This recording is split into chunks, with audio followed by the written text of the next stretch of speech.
Have you ever wondered how the idea of democracy, a concept we often take for granted today, actually began? Imagine a time when ordinary citizens had the power to shape their own destinies, challenging kings and tyrants. Today, we're going to uncover the incredible journey of democracy, tracing its roots from ancient Sumerian city-states to the bustling assemblies of Athens and beyond. Get ready to discover how this revolutionary idea evolved over thousands of years and transformed societies around the globe. Now, you might think democracy started with those toga-wearing Greeks, but the truth is way more interesting. Let's rewind the clock even further. Picture this: Mesopotamia, over 4,000 years ago. Sumerian city-states like Ur and Uruk had these assemblies where free male citizens could actually veto the king's decisions. They called it ukkin, and it was a big deal. These assemblies could decide on important matters like war and peace, showing that even in ancient times, people wanted a say in how they were governed.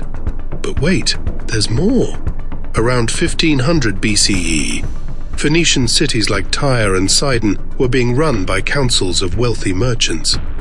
These guys were called sufetes, and they shared power with the king.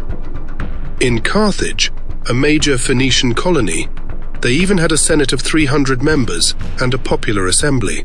Talk about ahead of their time. And let's not forget the Hittites. These folks in ancient Anatolia had a panku, which was like a royal council that could even depose the king if he wasn't up to snuff. It's like they were saying, hey, even kings need to watch their step.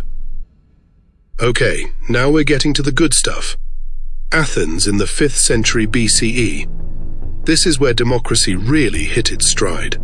The word itself comes from Greek, demos, meaning people, and kratos, meaning rule. People power, literally. In Athens, every adult male citizen could directly participate in the assembly, or ekklesia. We're talking about 5,000 to 6,000 men gathering on the Nix Hill to debate and vote on everything from taxes to war. But it wasn't just about showing up and shouting. They had this cool system called sortition, where they'd randomly select citizens for important roles. Imagine pulling names out of a hat to decide who gets to be a judge. They believed this prevented corruption and gave everyone a fair shot. And get this, they even had a way to kick out politicians they didn't like. It was called ostracism, where once a year, they could vote to exile someone for 10 years. Talk about keeping your leaders on their toes. But let's not get too starry-eyed. Women, slaves, and foreigners were left out of the party, so it was more like rule by some of the people than true democracy. Still, for its time, it was pretty revolutionary stuff. Next stop on our democracy tour, Rome. The Roman Republic, kicking off around 509 BCE, took some cues from the Greeks, but added its own flavor. They had multiple assemblies, like the tribal assembly, comitia tributa, and centuriate assembly, comitia centuriata, plus a whole system of checks and balances with consuls, the Senate, and tribunes. The consuls were like co-presidents, elected for one-year terms. The catch? There were always two of them to keep each other in check. Smart, right? Then you had the tribunes, who were there to protect the rights of the common people, or plebeians. They could even veto laws they thought were unfair. And let's talk about the Senate. These guys were the heavy hitters of Roman politics. Originally made up of patricians, the upper crust, it eventually included wealthy plebeians too. They didn't pass laws directly, but their advice carried a lot of weight.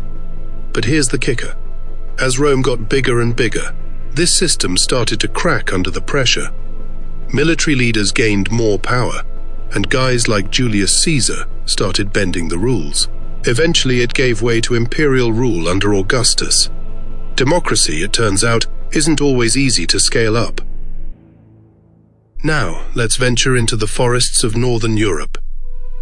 The Germanic tribes had their own form of participatory government. They called their assemblies things. No, really. These weren't just small gatherings. We're talking about major events where hundreds or even thousands of free men would come together.